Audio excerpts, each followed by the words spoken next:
Eram coisas pra despistar a gente, na verdade, sabe? O que o teaser não está nos mostrando. O capacete dele sendo reconstituído, os ânimos, os humores, o estado de espírito. Continuamos sem saber exatamente qual era o propósito do Snoke, né? Começa com uma respiração ofegante, dicas que na verdade eram uma desorientação.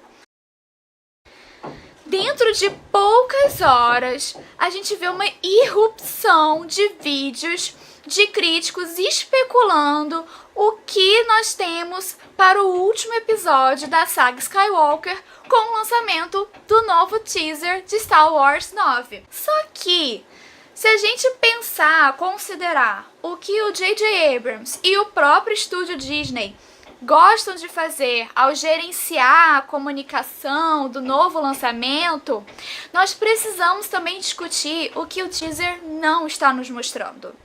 Será que esses elementos que a gente vê no teaser não estão, na verdade, desorientando a gente sobre os rumos da história?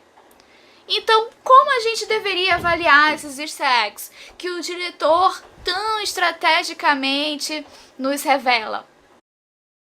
Se você gosta desse tipo de vídeo, já deixa o seu like e vem se apropriar comigo!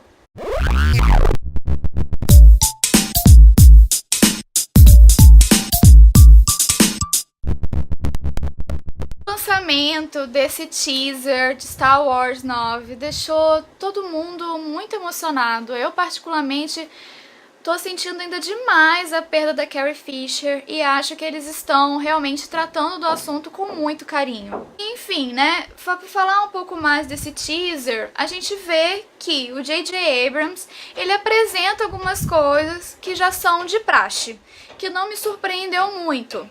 Por exemplo, que é uma coisa que ele sempre trata, dá muito enfoque nos trailers e no teaser, que são os ânimos, os humores, o estado de espírito dos personagens principais da narrativa.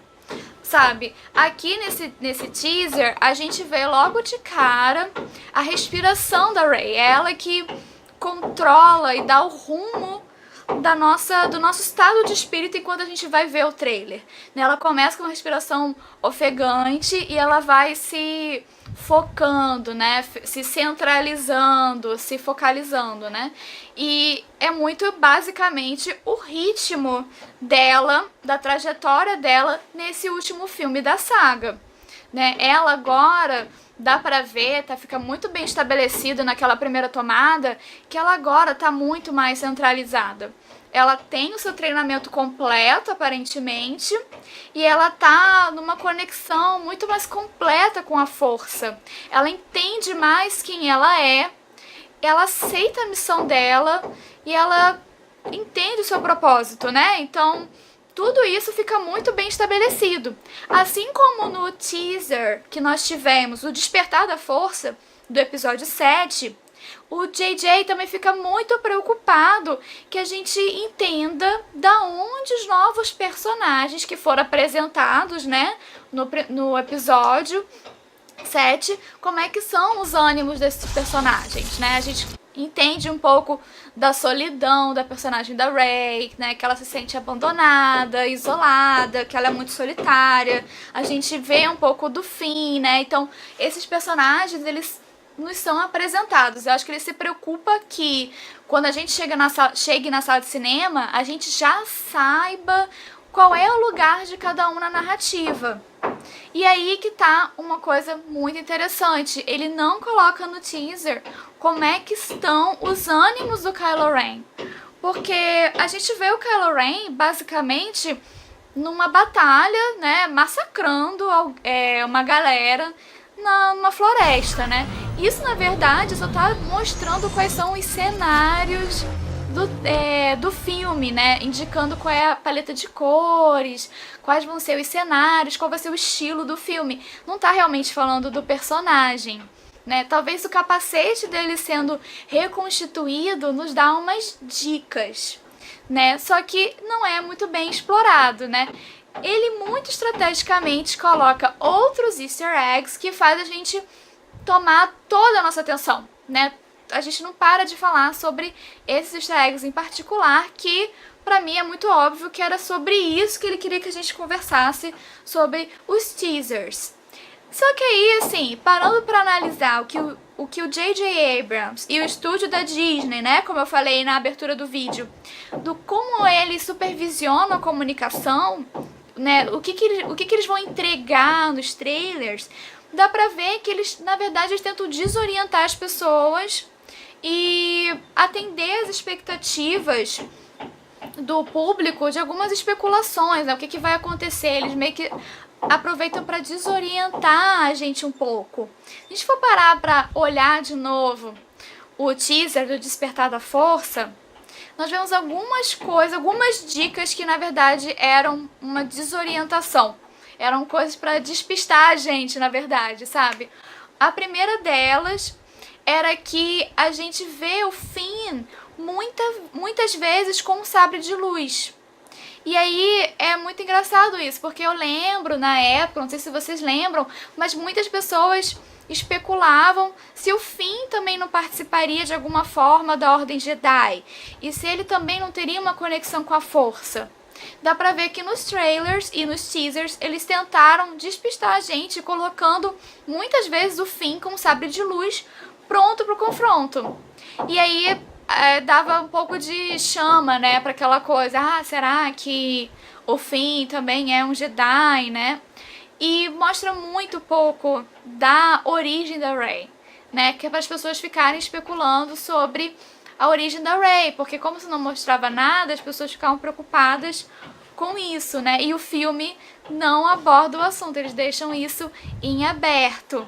Inclusive, no próprio teaser, a gente não sabe nada do Snoke, né? E nós continuamos sem saber exatamente qual era o propósito do Snoke, né? Eu acho que é um personagem que é um grande problema nessa nova trilogia, porque ele não foi muito bem explorado, né? A gente vê pelos teasers, então, que eles às vezes colocam a gente pro lugar errado, pra pista errada, e faz a gente discutir coisas que a gente acha que tem do trailer, que pode ajudar a gente a entender o que vai acontecer, que na verdade não acontece. Também no teaser do Despertar da Força aparecem muitas tomadas que eram, na verdade, a parte da visão da Rey quando ela pega pela primeira vez o sabre do Luke Skywalker. Então são cenas que na verdade nem acontecem no filme, né? Estão participando só daquele momento da Rey, da visão da Rey, né? Então, o que tem aí no filme que pode ser uma mentira, né? Pode ser uma ilusão e pode estar despistando a gente. E o que eu acho que é o cerne da questão é não tanto o que o Palpatine representa, no sentido de que eu vi muita gente falando sobre isso. Como é que ele voltou à vida? Como é que ele consegue influenciar as pessoas? Como é que ele... Talvez ele reorganizou a Primeira Ordem, é ele que está por trás de tudo. As pessoas estão perguntando muito sobre isso. Ele está nos escombros da Estrela da Morte, por exemplo. Só que a gente está analisando todas essas dicas sobre o retorno do Palpatine a partir da sequência do teaser, que faz a gente entender que primeiro a Rey encontra a segunda Estrela da Morte, né, os destroços da segunda Estrela da Morte, e aí vem o Palpatine, como se ele estivesse nos escombros da maquinaria, né, dos destroços da Estrela da Morte, e aí ela estivesse indo confrontá-lo. Só que o cerne da questão talvez seja a relação do Palpatine com o Kylo Ren, que é um personagem que a gente não tem muito contato no teaser. Por que será? Por que será que o desenvolvimento do arco dele está oculto? O desenvolvimento do arco dele, também no teaser do Despertar da Força, está totalmente oculto, né? O grande conflito dele no primeiro teaser do Despertar da Força é que ele é tentado pela luz. Ele sente o despertar da luz através da Rey, apesar dele não saber que era através da Rey, e ele tá em conflito, né, porque ele se sente rejeitado, ele ainda tá ressentido, parece que a sensação que a gente tem é que ele acabou de destruir a academia do Luke.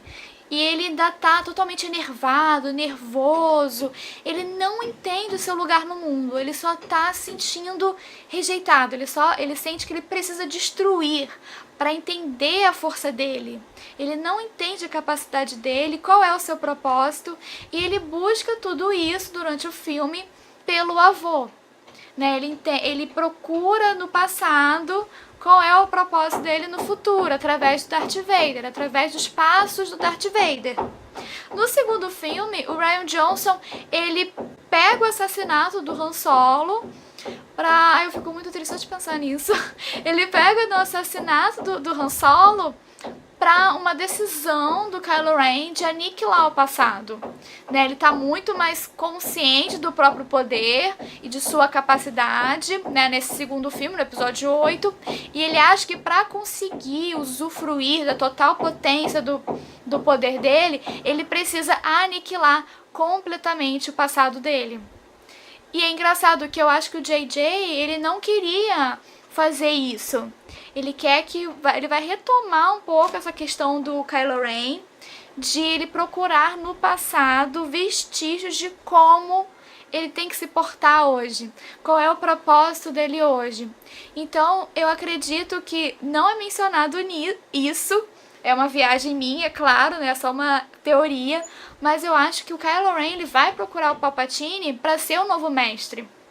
O J.J. Abrams nunca quis que o Kylo Ren ficasse sozinho, de pé sozinho, ou fosse o principal vilão da história. Ele não é a representação do mal absoluto.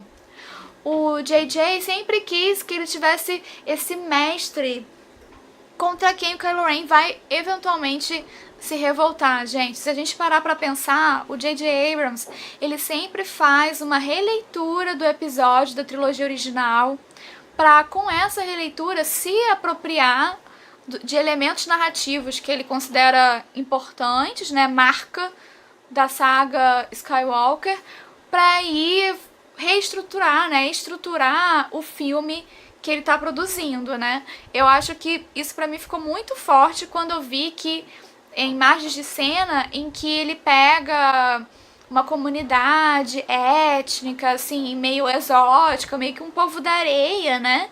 E ele coloca essa comunidade ali no filme, sendo que no Retorno dos Jedi também tem uma comunidade exótica que vai servir como elemento surpresa num ataque direto contra o Império, né? E pra mim foi muito claro que ele provavelmente vai usar essa comunidade étnica, né, um povo da areia que a gente não conhece muito bem ainda.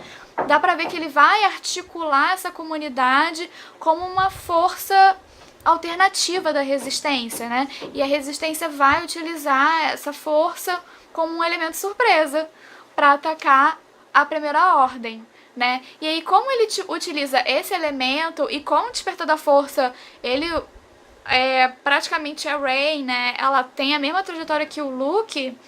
Eu vejo que o Kylo Ren, ele vai procurar o Palpatine, mas ele vai ter esse processo de redenção, assim como teve o Darth Vader. O Darth Vader, ele se redime ao salvar o seu filho. E aí ele mesmo encerra a guerra com as próprias mãos ao assassinar o Palpatine. Ele retorna como o Anakin, né? Ele meio que consegue lembrar, né, de quem ele era, que era o Anakin Skywalker. E aí, ao lembrar do Jedi que ele era, ele salva e vira o jogo. Eu tenho quase certeza que é isso que vai acontecer com o Kylo Ren. É por isso que o Kylo Ren não aparece muito no nosso teaser. Provavelmente ele não vai aparecer muito no trailer, essa é minha aposta também. Porque ele vai ter esse arco de redenção. Muita gente não quer que ele tenha essa redenção, mas eu acho inevitável que é isso que vai acontecer com ele. Principalmente porque logo se vê que ele não vai ser o vilão principal, ele não é o Mal Supremo. O Mal Supremo vai ser o Palpatine, como tá indicando no teaser. E que, será que é o Anakin que volta? Será que é o Anakin que vai falar com o Kylo Ren finalmente? Kylo Ren vai finalmente conseguir falar com o Darth Vader, ele entrar em contato com o espírito e com a energia do Darth Vader. E aí o Anakin, né, ele vai fazer ele virar o jogo? Porque se a gente parar pra pensar também, né, o título do episódio 6 pra mim, o Retorno do Jedi é o retorno do Anakin. E eu fico pensando, será que se o Palpatine voltar também o Anakin Skywalker também não vai voltar pra influenciar o Kylo Ren pra voltar à luz? Então, é uma viagem minha, gente. Eu quero muito que vocês comentem aqui embaixo quais são suas teorias, o que você achou das minhas ideias, da minha viagem na maionese. E se inscreve no canal se você quiser continuar acompanhando aqui as minhas loucuras sobre Star Wars 9 e o encerramento da história Skywalker. Até a próxima. Tchau!